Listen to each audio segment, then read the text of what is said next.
7:33, tal como lo había prometido Sergio Fajardo, ayer con los senadores Jorge Robledo y Claudia López, pues entregó al conocimiento de la opinión pública su plataforma ideológica y política, aparte de ya ser formalmente proclamado como candidato de esa coalición. Darío, se trata de 13 puntos que fueron concertados tanto con el Partido Verde como con el Polo Democrático, algo en lo que llevaban trabajando varias semanas, un documento con el que se comprometen ante los colombianos a cumplir y bueno, ya nos dirá el doctor aquí Fajardo cuál es cada uno de esos puntos. 13 puntos, doctor Fajardo, bienvenido. Buenos días, Darío, qué gusto saludarles. Lo mismo, señor, ¿cuál es como la esencia de ese ideario? Pues mire, lo primero que yo quiero explicarles es, realmente son 27 páginas, donde están las bases para las diferentes áreas del país, pues de las formas donde interviene el Estado en Colombia, y eso se hace un resumen básico de 13 puntos.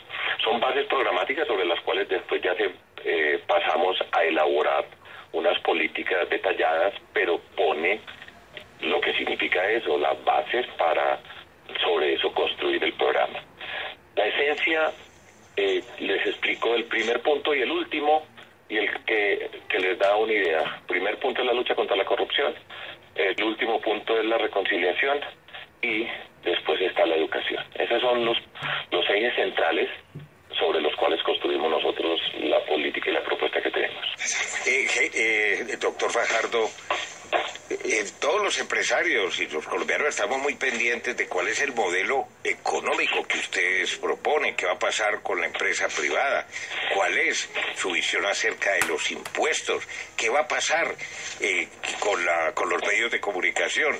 Ese modelo que ustedes convinieron con el senador del Polo de izquierda, y luego cualquier izquierda, un hombre respetable y desde sus puntos de vista un hombre al que muchos sectores le tienen pavor, particularmente en el sector privado, y la senadora Claudia López, a la que muchos tildan de demagoga.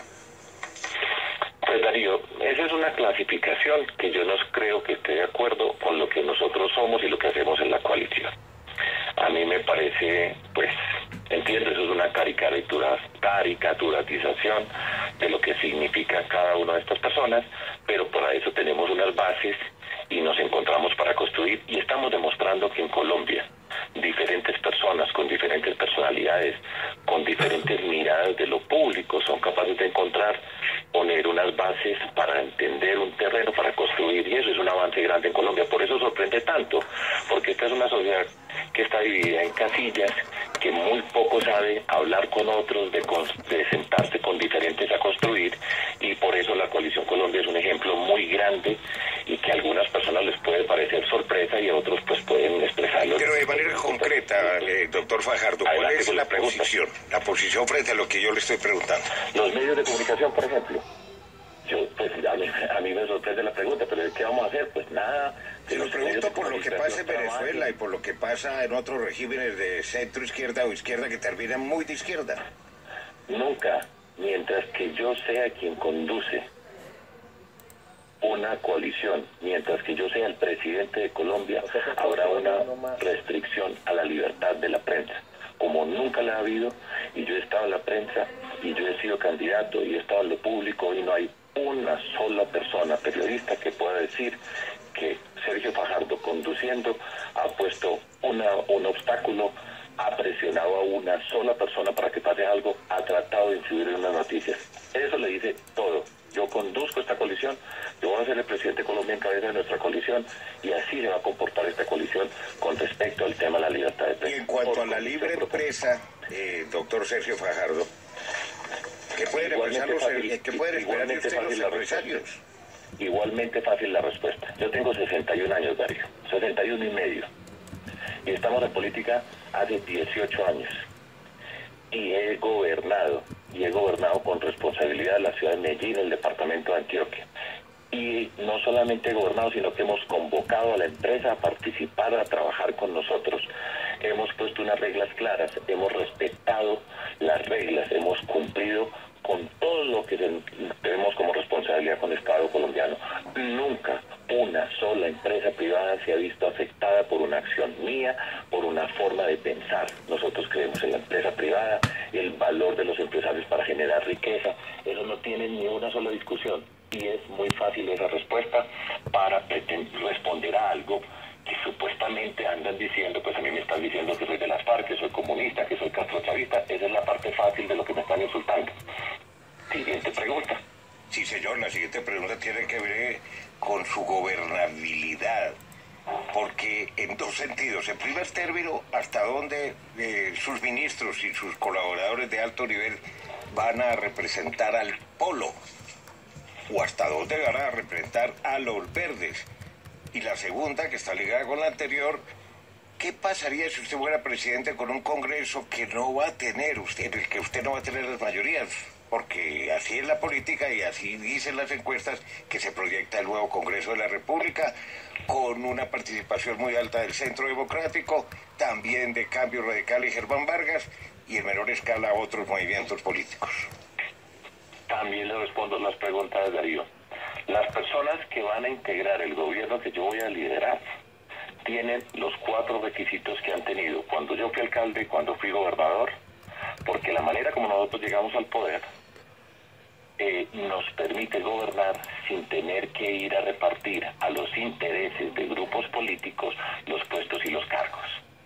Entonces, primera condición, honestidad. Muchas personas colombianas son honestas.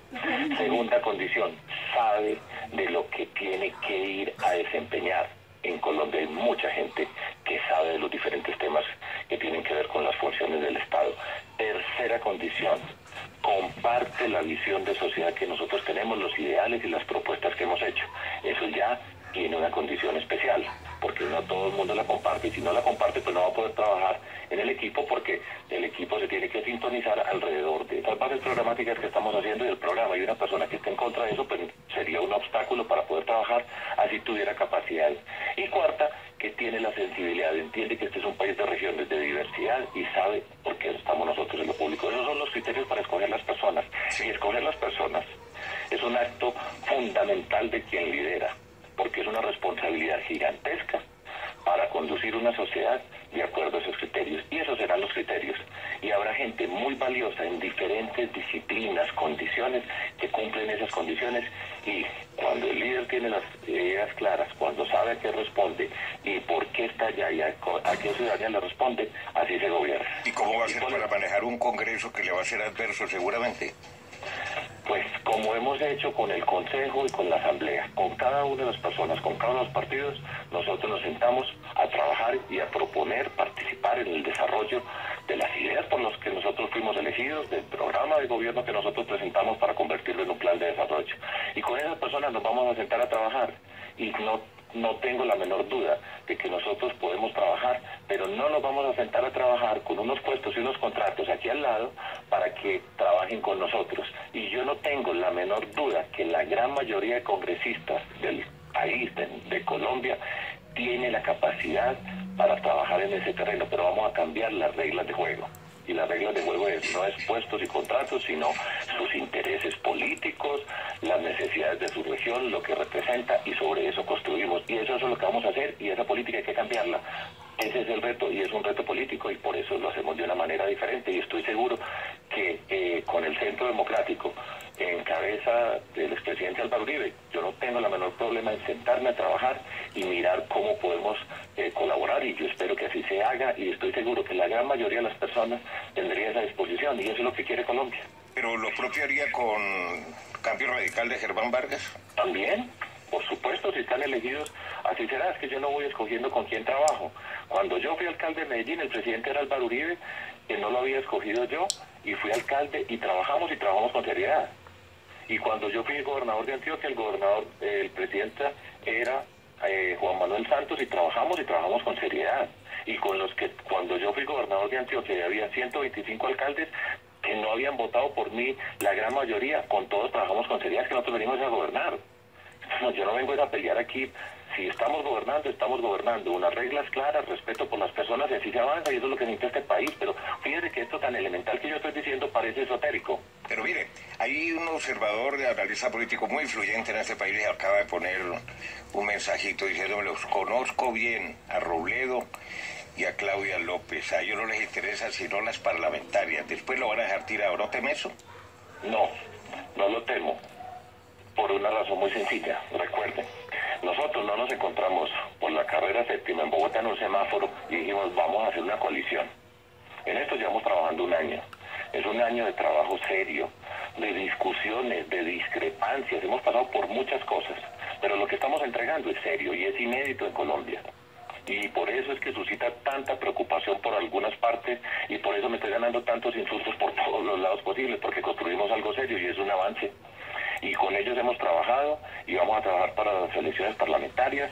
Nos tenemos que poner unos retos. Sabemos que no vamos a tener la mayoría en el Congreso de la República, eso está clarísimo, pero tenemos esta disposición que yo le acabo de explicar, Darío, y con ellos hemos construido esta relación y sobre eso vamos a trabajar. Y además vamos trabajando. El ejemplo de Yopal es un ejemplo que inspiró a muchas personas. De hecho, tenemos varias listas conjuntas del Polo Democrático, de la Alianza Verde, de integrantes de Compromiso Ciudadano en 10 regiones del país, y la gente está aprendiendo a trabajar en conjunto. Oiga, doctor Fajardo, mucha gente dice que usted no presenta una propuesta concreta, pero yo le escucho una propuesta concreta que además es muy polémica, que es aumentar la edad de pensiones.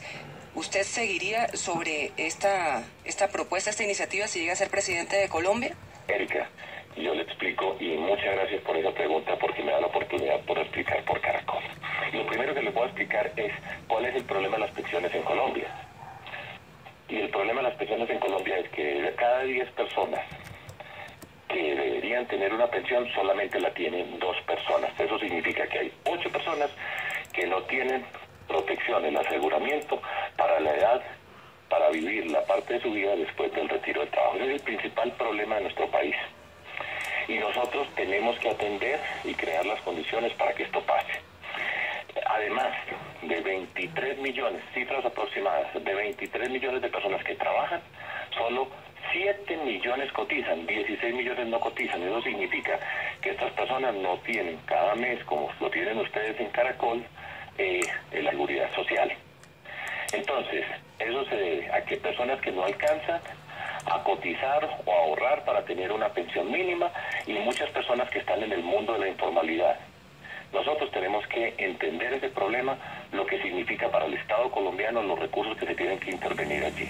De esa manera tenemos que hacer varias cosas. La primera, y no lo mencioné, pero empiezo con esta: hay personas en Colombia en una pobreza absoluta que son atendidas solamente por un programa que se llama Colombia Mayor. Es poco conocido. Colombia Mayor tiene alrededor de 1,5 millones de personas que reciben un subsidio al mes, escuchen la cifra, entre 45 y 75 mil pesos al mes. Eso es lo único que reciben para su subsistencia. Nosotros tenemos que ampliar ese número, esa cobertura, y además aumentar ese subsidio. Eso es una tarea urgente. Urgente, tenemos que trabajar sobre el tema de la informalidad en Colombia, porque esa informalidad hace que solamente 2 de 10 tengan su ahorro para poder vivir cuando se retiren. Y esa informalidad requiere unas intervenciones que van desde la educación, la capacitación de las personas para que tengan herramientas para ser parte del mundo, porque no van a poder ser si no las tienen. Mirar qué es lo que ocurre para que las empresas se puedan formalizar, cuáles son los obstáculos para esa formalización, y con eso nosotros avanzamos sensiblemente. Tenemos que discutir dentro de todo este contexto la estructura del sistema pensional en Colombia, que tiene 2 sistemas: el público, que se llama Colpensiones, y el de los fondos privados de pensiones. Nosotros tenemos que fortalecer el público, donde tenemos que construir una base universal donde todas las personas en Colombia tengan una parte con el público, y tenemos que revisar muy bien lo que está pasando con los fondos privados de pensiones. Fondos privados de pensiones que fueron construidos a imagen y semejanza de lo que tienen en Chile, y hoy en Chile, ustedes recuerdan la cantidad de manifestaciones y problemas que hay con los fondos privados de pensiones, porque después de eso son políticas que empiezan a aparecer los resultados 30 años después, y la gente está recibiendo una pensión ínfima después de 30 años de haber cotizado en esos fondos privados de pensiones. Tenemos que revisar qué está pasando con esos fondos privados de pensiones. Y finalmente, dentro Si nosotros estamos hablando de pensiones, tenemos que hablar en un horizonte de 50 años. ¿Qué va a pasar? O menos, perdón, al 2050. Tenemos que pensar en esos términos. La última vez que se hizo una reforma sustancial de todo el régimen de seguridad social en Colombia fue en 1993, la ley 100.